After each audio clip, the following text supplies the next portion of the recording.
Vamos abrir a Bíblia no Salmo de número 130. Salmo de número 130.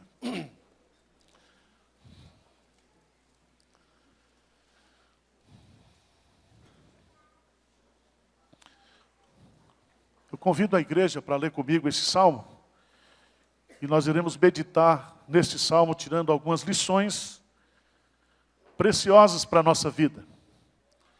Hoje é noite de Santa Ceia, onde nós estaremos reatualizando a nossa conversão, agradecendo a Deus pelo que Cristo fez por nós, olhando para o futuro com esperança, na certeza de que nada nem ninguém poderá nos separar do amor de Deus que está em Cristo Jesus. Salmo 130, vamos lá? Das profundezas clamo a Ti, Senhor. Escuta, Senhor, a minha voz. Estejam alertas os Teus ouvidos, as minhas súplicas. Se observares, Senhor, iniquidades, sem subsistirá. Contigo, porém, está o perdão, para que Te temam. Aguardo, Senhor, a minha alma o aguarda. Eu espero na Sua palavra. A minha alma anseia pelo Senhor, mais do que os guardas pelo romper da manhã, mais do que os guardas pelo romper da manhã. Espere, Israel, no Senhor, pois no Senhor há misericórdia, nele copiosa redenção. É Ele quem redime a Israel de todas as suas iniquidades. Senhor Deus, nós nos curvamos diante da autoridade suprema das Escrituras, entendendo que a Tua palavra é verdade eterna para os nossos corações, e nós precisamos compreender essa palavra, meditar nessa palavra, e fazer com que ela faça sentido prático para as nossas vidas. Então, que o Teu Santo Espírito fale conosco agora, que essa noite seja uma noite de quebrantamento, de confissão de pecado, de renovação de votos. Que o Senhor trate do nosso coração aqui nessa noite. Que todas as outras questões materiais, relacionais, sejam colocadas à parte, que o Senhor trate da nossa alma, do nosso relacionamento contigo aqui nessa noite. Fala conosco, nós te pedimos humildemente, em nome de Jesus. Amém. Meus prezados irmãos, no livro dos Salmos, nós temos 7 salmos que são chamados de salmos penitenciais. O Salmo 6, o Salmo 32, o Salmo 38, o Salmo 51, o Salmo 102, o 130 e o 143. E o que é que significa salmo penitencial? E aí você pode se lembrar, se você é católico, ou de origem católica, da palavra penitência. Mas a ideia não é essa. A ideia é que nós, como crentes, precisamos, todos os dias, renovar o nosso relacionamento com Deus, renovar a nossa comunhão com Deus, e principalmente tratar do pecado na nossa vida, através da confissão, do arrependimento, do quebrantamento diante de Deus. Todos nós precisamos tratar espiritualmente de nós mesmos. A nossa santificação é responsabilidade pessoal e individual. E esse salmo, ele é um dos salmos mais queridos da história. E na Vulgata Latina, ele é chamado das profundezas. Esse é o título do salmo. E esse salmo, ele era leitura obrigatória nos mosteiros cristãos da antiguidade, nas liturgias das sinagogas, e muitas igrejas, como a igreja ortodoxa, tem esse salmo como o salmo que todo crente, antes do culto, tem que recitá-lo, tem que lê-lo, porque ele trata justamente da nossa relação pessoal com Deus.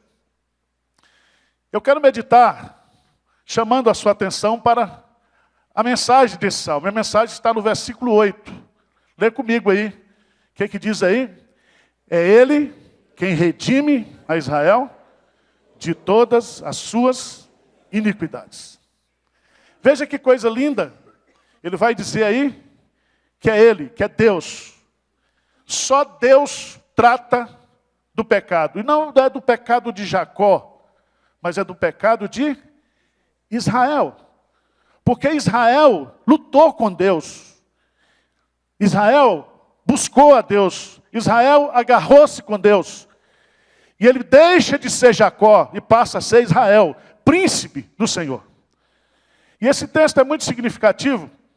E eu quero dividi-lo aqui em 3 partes. A primeira parte está nos versos 1 e 2. A situação do salmista.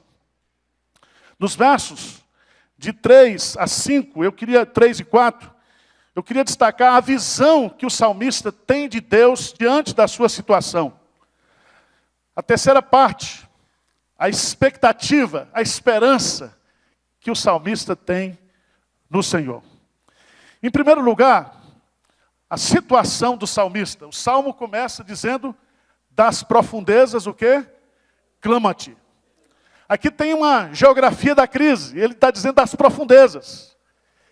E essa palavra é muito interessante no hebraico, porque ela é uma metáfora que significa e revela toda a miséria completa do pecado que está presente em nós. É como se o pecado, ele entrasse na nossa vida e nos afogasse, nos submergisse. Mas não é apenas o pecado em si, a presença do pecado, mas são as angústias, os sofrimentos, as lutas, as angústias que o pecado traz para a nossa vida. Veja, por favor, lá no Salmo 69, o salmista vai usar essa mesma metáfora. É um salmo messiânico, o lamento do Messias. E se nós partimos para Jesus, Jesus não tinha em si a presença do pecado, mas ele lutava contra o pecado. Ele foi tentado em todas as coisas. E ele sofreu por causa da sua identificação conosco. Veja comigo aí, no Salmo 69, 1 e 2. Vamos ler juntos? Salva-me, ó Deus, porque as águas me sobem até a alma. Estou atolado em profundo lamaçal que não dá pé. Estou nas profundezas da água e a corrente, o quê? Me submerge. A ideia aqui é que nós, por causa da presença do pecado na nossa vida, esse pecado traz sofrimentos, angústias, problemas. O apóstolo Paulo, na sua luta, lá em Romanos capítulo 7, ele clama a Deus, miserável homem que sou, quem me livrará dessa morte?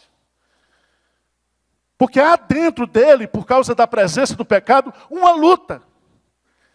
Uma luta. Aquilo que ele quer fazer, ele não consegue fazer, não há força nele para fazer aquilo que Deus pede. E meus amados irmãos, talvez você tenha vivido momentos assim na sua vida. Momentos em que você se sente nas profundezas. E a gente pode usar isso aqui para grandes servos de Deus, como Daniel, que por causa da sua fidelidade a Deus, foi jogado dentro de uma cova com leões dentro. Nós podemos usar essa ideia para Davi, no Salmo 40, que diz que Deus, que ele caiu no buraco, com um poço de lama e perdição. Nós podemos colocar a vida de Jeremias, que foi preso numa cisterna, e ali, por causa da sua obediência e do seu compromisso com Deus, ele estava sofrendo. Lá, por favor, veja lá, em Isaías capítulo 43. Isaías capítulo 43. Nós temos detalhe nesse texto.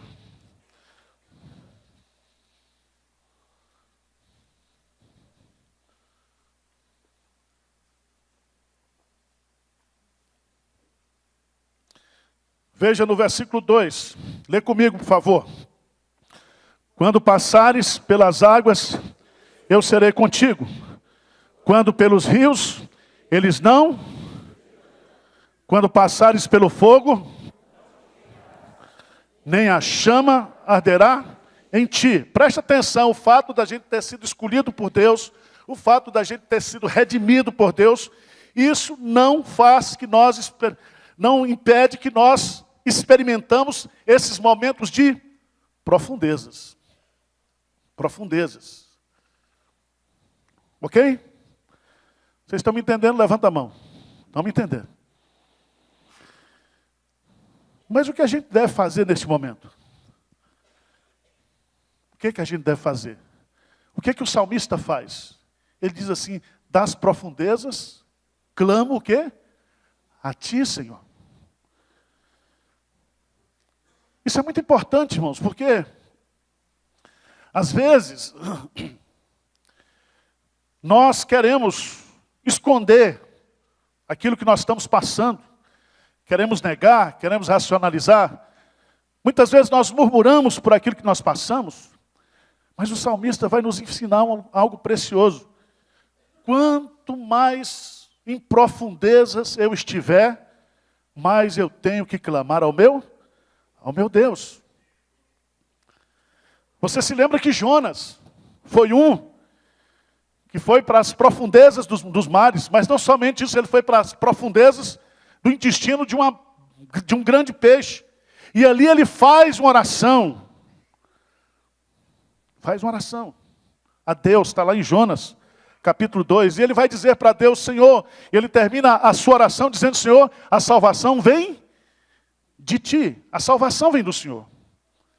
E é tão interessante que aqui o salmista vai nos ensinar, veja no versículo 2, ele vai usar um imperativo para Deus.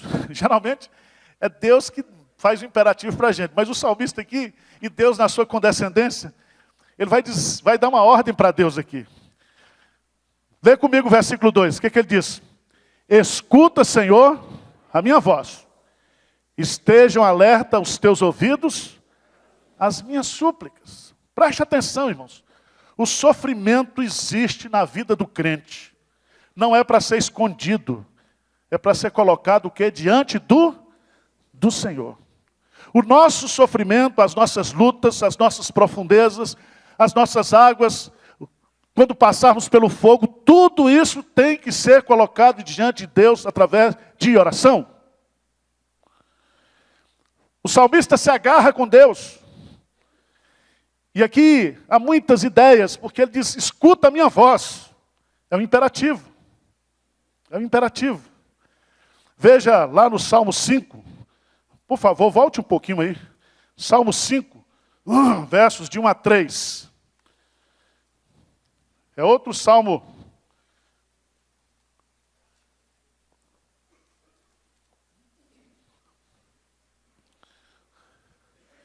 Vamos ler juntos, bem forte, vamos lá? 5, de 1 a 3. Dá ouvido, Senhor, às minhas palavras, e acode ao meu gemido. Escuta, Rei meu e Deus meu, a minha voz que clama, pois a ti é que imploro. De manhã, Senhor, ouves a minha voz. De manhã te apresento a minha oração e fico o quê? Esperando. Eu estou agarrado com o Senhor. Eu vou orar. Eu vou colocar esse assunto diante do Senhor. Eu vou lutar com o Senhor em oração. Mas veja, irmãos, que coisa bonita. Que coisa linda vai aparecer aqui no texto. Porque no versículo 1 e 2, ele está nas profundezas, mas ele expõe, através da oração, de uma forma direta, de uma forma aberta, de uma forma emocional.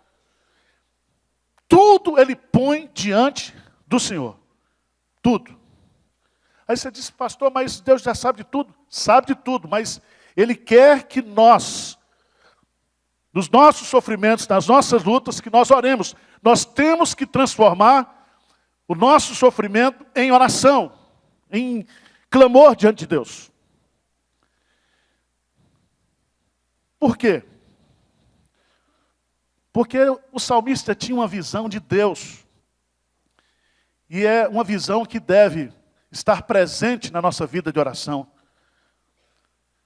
Qual é a visão que ele tem de Deus? Veja no versículo 3 e 4, que ele vai nos dar aqui qual é a visão que ele tem de Deus. Veja aí comigo no versículo 3, o que ele diz?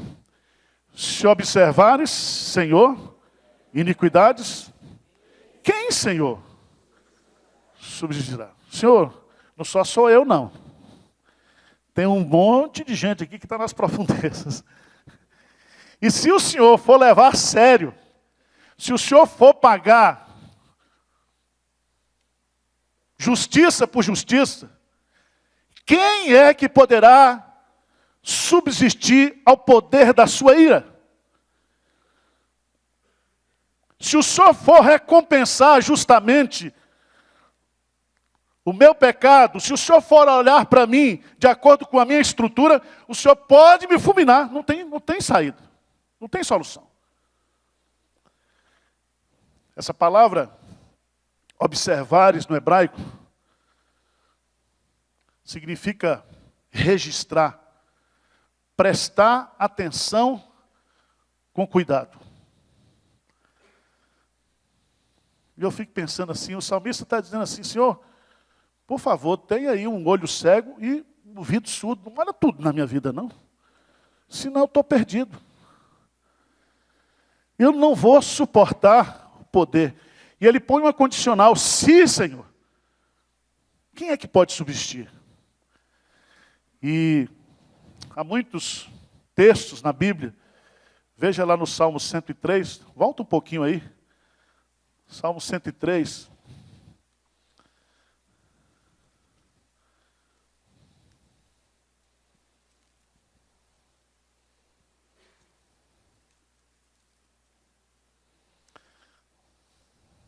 Versículo 10 diz assim, não nos trata segundo os nossos pecados, nem nos retribui consoante as nossas iniquidades. Pois quanto o céu se alteia acima da terra, assim é grande a sua misericórdia para com os que o temem. Quanto dista o oriente do ocidente, assim afaste de nós as transgressões. Lê comigo versículo 13 e 14. Como um pai se compadece de seus filhos, assim o Senhor se compadece dos que o temem. Conhece a nossa estrutura e sabe que somos pó. Senhor, se o Senhor for olhar muito, não precisa nem olhar muito. O Senhor vai descobrir tanta coisa. E se o Senhor for agir segundo a tua justiça, segundo aquilo que eu mereço, estou perdido. Estou perdido. E aí ele vai argumentar. Eu acho isso aqui fantástico. Isso aqui é de uma beleza, porque ele vai usar uma adversativa. Ele diz, contigo, porém, está o perdão, para que te temam. Porém, contigo está o perdão. O que significa isso? Significa que só Deus pode tratar o pecado da minha vida. Só Deus pode resolver as angústias que o pecado traz para a nossa vida. Só Deus, só Ele tem o poder de perdoar pecado, de resolver o problema do pecado, de tratar o pecado da nossa vida. Porque a raiz de todos os nossos problemas é a nossa natureza pecaminosa. Nós só podemos ser curados pelas suas pisaduras. Nós só podemos ser sarados pelo poder do sangue de Jesus. Não há solução para nós se não for pela cruz, pelo Calvário. E aqui, meus amados irmãos, somente Deus pode perdoar pecado. Mas a lógica do salmista é de uma profundidade tão grande. Porque ele está dizendo para Deus assim, Senhor, eu não quero temer ao Senhor por causa da tua justiça. Eu não quero temer ao Senhor, eu não quero reverenciar o Senhor. Eu não quero adorar o Senhor porque o Senhor é um Deus justo. Eu quero adorar o Senhor porque somente o Senhor é que pode o quê? Perdoar pecado. Por isso que ele usa o argumento diante de Deus. Porém está o perdão para que te temam. Nós temos que ter temor a Deus, porque somente Ele pode perdoar, somente Ele pode resolver, somente Ele pode solucionar, somente Ele pode libertar. Não há solução para o problema do pecado na vida humana, se não vier de Deus. Irmãos, Spurgeon, comentando esse versículo, ele diz assim: gratidão por perdão produz muito mais temor do que o terror da punição. Preste atenção. Quando eu temo a Deus, porque Ele é o Deus que tem o perdão, esse temor, ele é infinitamente maior do que o temor que pode gerar em mim o fato de eu saber que Deus é juiz, que Deus é justo. Perdão leva-nos ao quê? Adoração. Por favor, abra a sua Bíblia. Lá em Miqueias, capítulo 7. Miqueias, capítulo 7.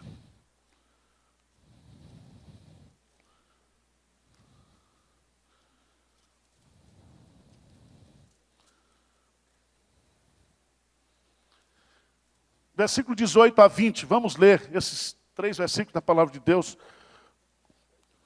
em atitude de adoração, de louvor a Deus.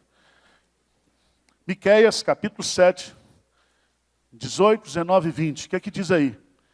Quem, ó Deus, é semelhante a ti, que perdoas a iniquidade e te esqueces da transgressão do restante da tua herança.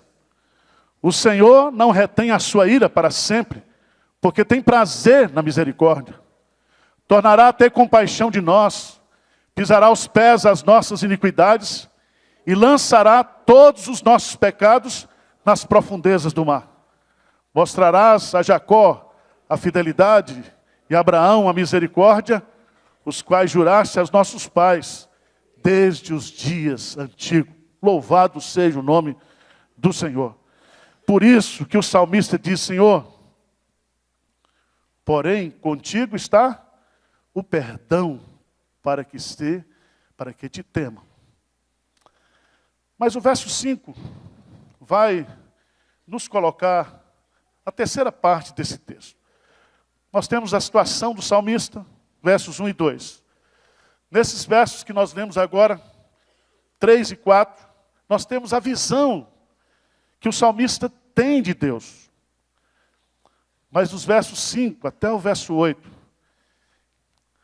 o salmista vai nos mostrar e vai revelar que toda a nossa esperança deve ser posta em Deus. Em Deus. A nossa esperança é o Senhor. Bendito o homem que confia no Senhor. Bendito o homem cuja esperança é o Senhor.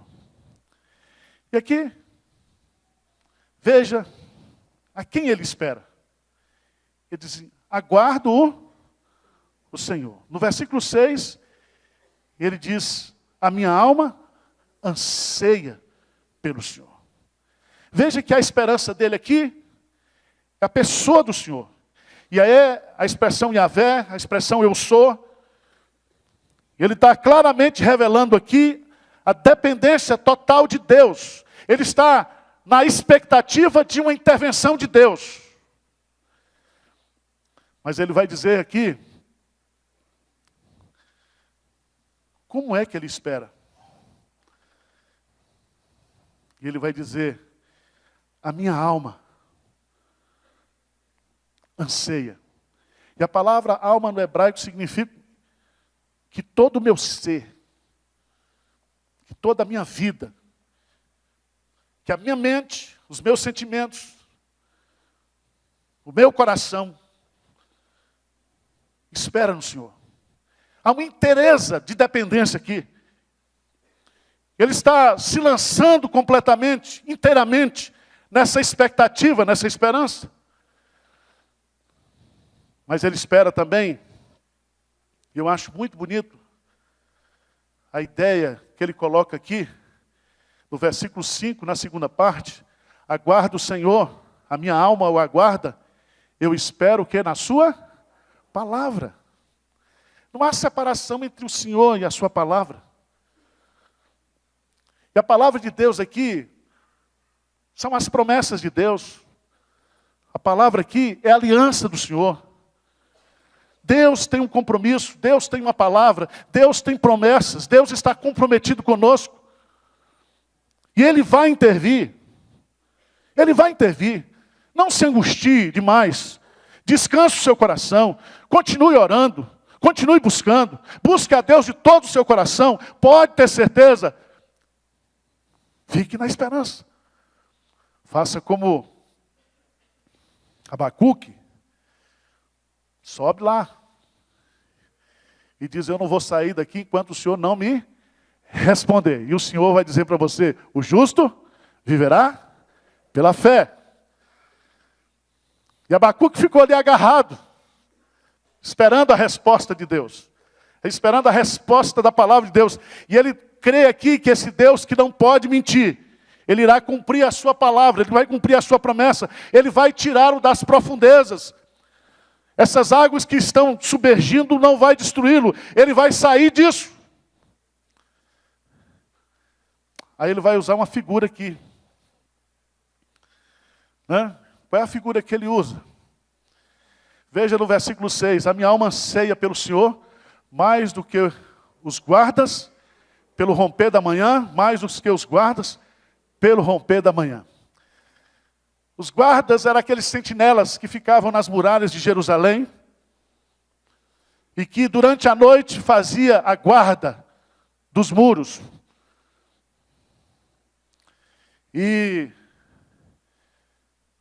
se existia algo que os guardas ansiavam, não tinha FM evangélica, não tinha televisão, não tinha internet, era que o dia o quê? Rompesse.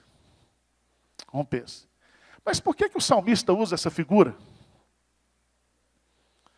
Por que ele usa essa figura? Primeiro porque o vigilante, o guarda, ele fica na expectativa. Fica na expectativa. Por isso que a Bíblia diz, vigiai e orai. Porque se ele está orando, ele está vigiando também. E ele está vigiando para que Deus responda a sua oração. Mas há uma ideia muito interessante nesse texto. Porque o vigia, ele podia achar até demorado. Mas ele sabia que o dia iria o quê? Amanhecer. Louvado seja Deus. Louvado seja Deus. Você vai sair dessa. Você vai vencer essa. Deus vai tirar você desse buraco. Deus vai perdoar você. Deus vai renovar você. Você hoje vai participar da Santa Ceia, vai confessar seus pecados, vai falar com Deus, vai pedir força a Deus, vai pedir graça a Deus, vai renovar os seus compromissos com Deus, e você vai sair daqui feliz. Amém? Porque essa é a expectativa. A expectativa. Certeza que o dia virá. Pode a tristeza durar até o anoitecer, mas a alegria vem. Mas a alegria vem pela manhã, mas amanhã vem. Pode estar demorando, mas amanhã vem. Mas ele vai dizer assim, como os guardas eles anseiam, eu também tenho muita vontade que isso chegue. Porque tem uns crentes que são crentes demais, vocês não acham?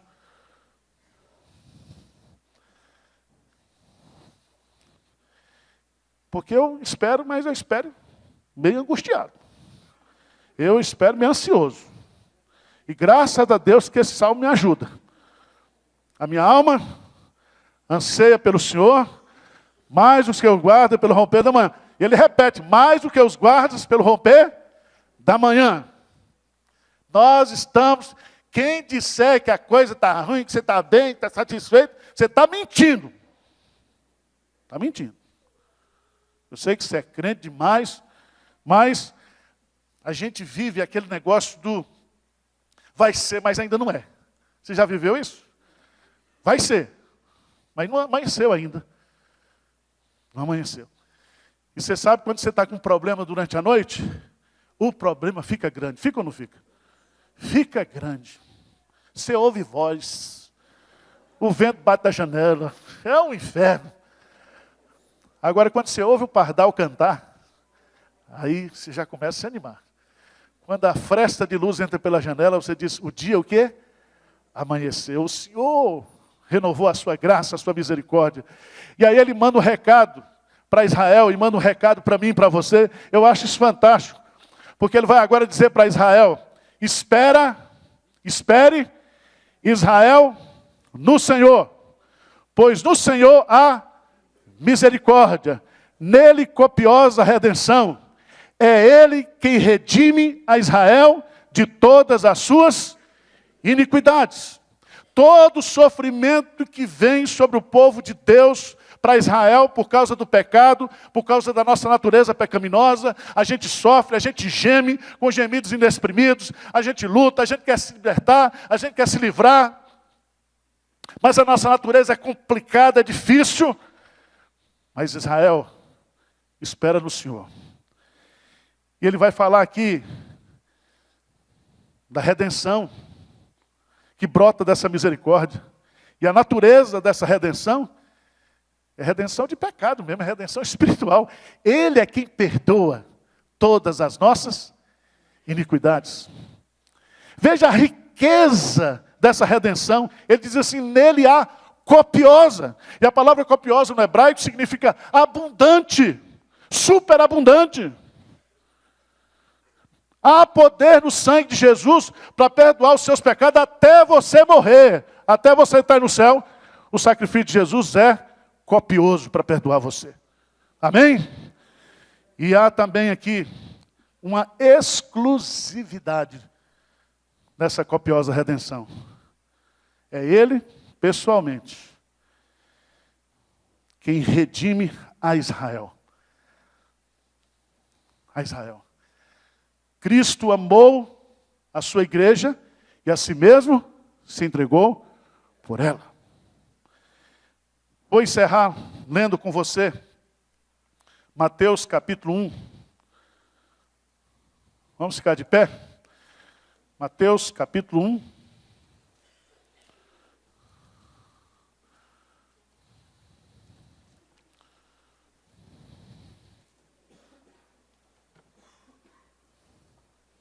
Versículo 21. Então, preste atenção. Nós depois vamos fazer uma oração. E nós vamos tomar posse, né? Não sei se é essa palavra calvinista, mas vamos nos apropriar. Nos apropriar, né? Desfrutar do que Jesus Cristo fez por nós. Tá certo? Você tem suas lutas, seus problemas. Você tem aí as suas profundezas. Às vezes a água está em cima da cabeça, está aqui no nariz, você fica pulando para não afogar. Você está na sua luta. Mas veja o que Deus diz aqui. Versículo 21 do capítulo 1. Ela dará à luz um filho, e lhe porás o nome de Jesus, porque ele salvará o seu povo dos pecados dele. Amém. Senhor Deus, olha para o teu povo aqui, Senhor. Somos o teu povo. Não porque nós nos fizemos povo do Senhor, mas porque o Senhor nos escolheu. E nos chamou, e nos redimiu. Mas o Senhor é um sumo sacerdote, que se identificou conosco, que se compadece das nossas fraquezas. O Senhor conhece as lutas aqui dos jovens, dos adolescentes, dos idosos, de cada pessoa que está aqui, de cada adulto. O Senhor conhece aquilo que tem machucado o nosso coração, nossa alma. As lutas, Pai. Aquilo que nós não queremos fazer e fazemos. Aquilo que entristece o Senhor, ofende a sua santidade. Mas, Pai, nós não queremos nos render ao pecado. Nós queremos lutar contra o pecado. Nós queremos viver uma vida de novidade. Uma vida de santificação. E sem santificação nós não poderemos ver o Senhor. Santifica a nossa vida aqui nessa noite. Que o sangue de Jesus possa purificar, possa limpar a tua igreja de todo o pecado. E que nós possamos persistir com o Senhor.